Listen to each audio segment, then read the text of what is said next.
thoughts, then just turn up the radio as you learn to live a lifestyle of drugs, sex, and rock and roll. But in all honesty, I just need to know, is there more to the cycle than growing and getting old? Living and dying just to leave behind a happy home and a whole lot of property that somebody else is going to own. I just really need to know before the casket's closed, 'cause I'm not willing to gamble with my soul, nor am I ready to take any chances. These are just simple life questions and I'm just searching for some answers. Like, what are we doing here? And what is our purpose? How did we get here, and who made us so perfect? And what happens once we go, or is this world all really worth it?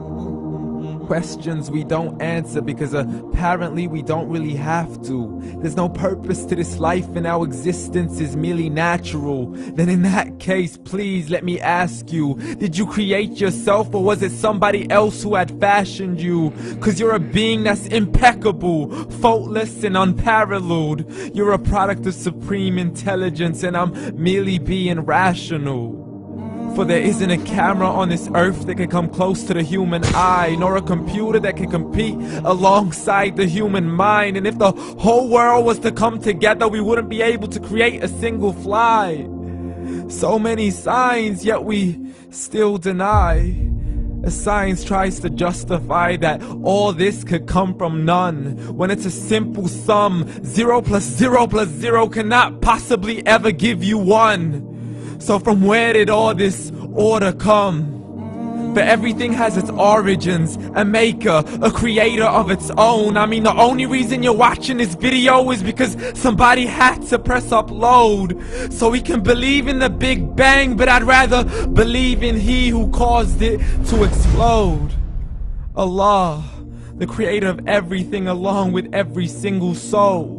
The ever-living, the master, the only one who is in control. Unlike his creation, beyond our imagination. And no, he's not a man, nor does he have any partners in association. He's on his own. And no, he did not ever leave us alone. Just like every manufacturer, he left us with an instruction manual. The Quran and Islam, and I'm sorry to jump to conclusions, but it's the only one possible.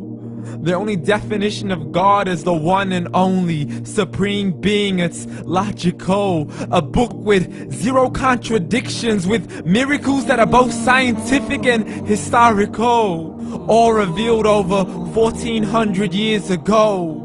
Like the detailed description of the human embryo. The descriptions of the human embryo in the Quran cannot be based on scientific knowledge in the 7th century. To the mountains as pegs holding firm the earth below, and the 2 seas that don't mix in a complete separate flow. To the planets in orbit, alternating night and day as they stay in flow. The expansion of the universe and the creation of everything from H2O.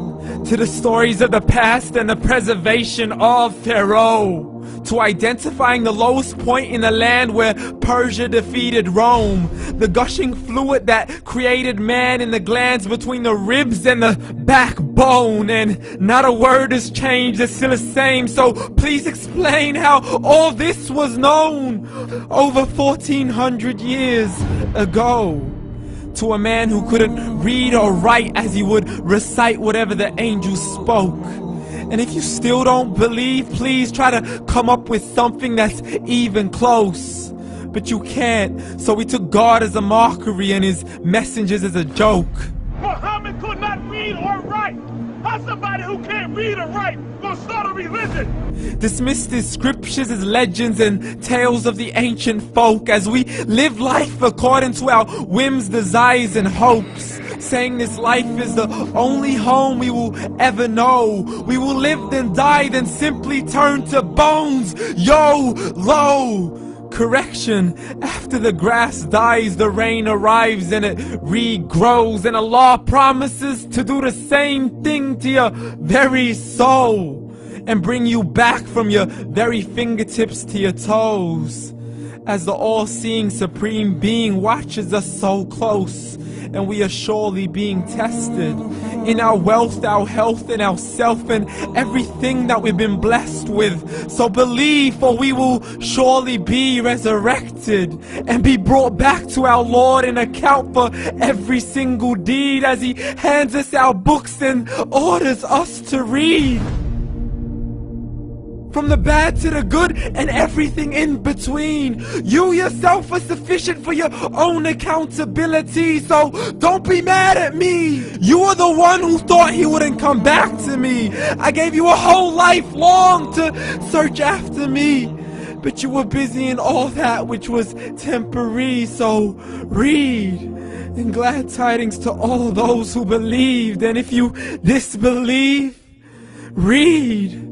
And don't let that day be the first day you find out what your life really means. Read.